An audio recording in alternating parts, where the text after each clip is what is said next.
Your heart is racing. Your palms are slick with sweat.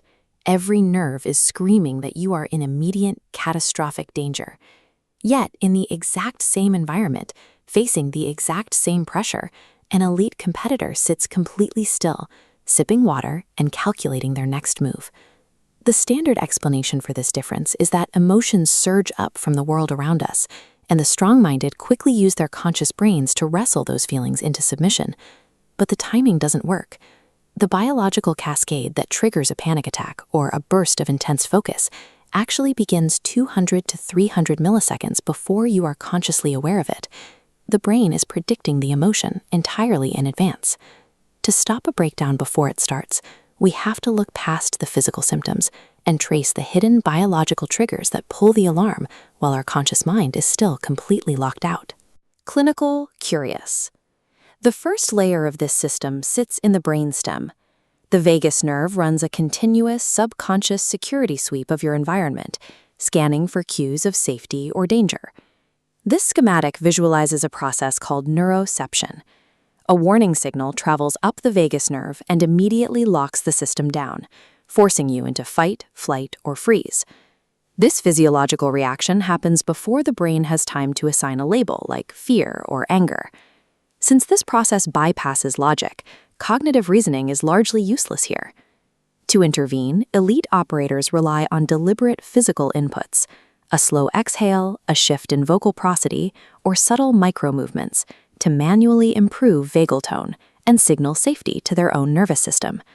This biological hack has deep historical roots. Samurai warriors achieved the state of mushin, or no mind, not by forcing their thoughts to stop, but through ritualized breathing techniques that directly altered their autonomic tone.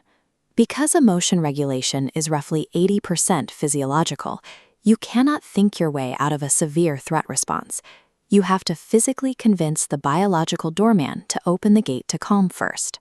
Once the body is stabilized, the true architect of the illusion comes into view, higher up in the cortex, the predictive brain.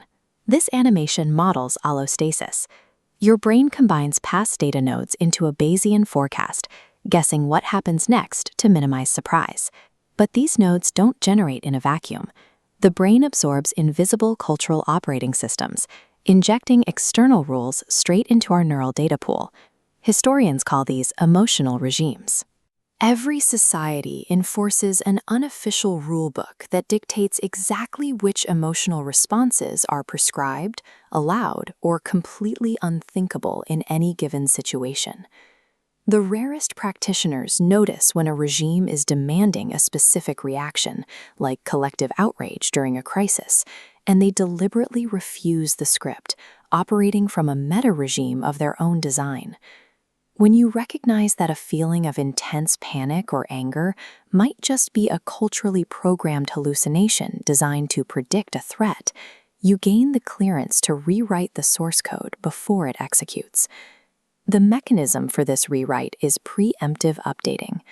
By consciously changing the concepts you apply to a situation, relabeling a threat as data, the underlying prediction shifts, neutralizing the physical cascade before it ever begins. This leads to a strategy where emotional states are treated as scarce, tradable capital, rather than fixed personality traits.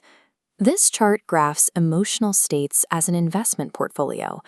Anger is high volatility capital. It's useful for short-term bursts of energy, but catastrophic if held long-term.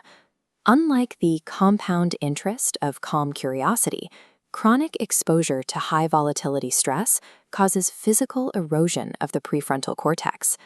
Elite decision-makers perform affective arbitrage, converting passive shame into targeted precision anger when they need leverage. By managing these states like a portfolio, you gain the ability to exit high-risk emotions before they reach the point of chronic stress, effectively shielding your brain tissue from the physical damage that unmanaged reactions would cause. All of this culminates in a final layer of control, second-order meta-emotion. This goes far beyond standard cognitive reappraisal. It is the real-time tracking of your own biological prediction errors. It's noticing that you are suppressing one feeling with a learned avoidance strategy and then choosing a third path of curious acceptance without actively fighting the physical sensation. Contemplative neuroscientists call this equanimity with precision. It mirrors what the philosopher Friedrich Nietzsche described as amor fati, the ultimate affirmation of one's circumstances, choosing to embrace the reality of the moment rather than resisting it. True emotional control ends up looking nothing like a battlefield. You stop building walls to suppress the wave, and instead become the ocean that consciously chooses exactly which waves to amplify.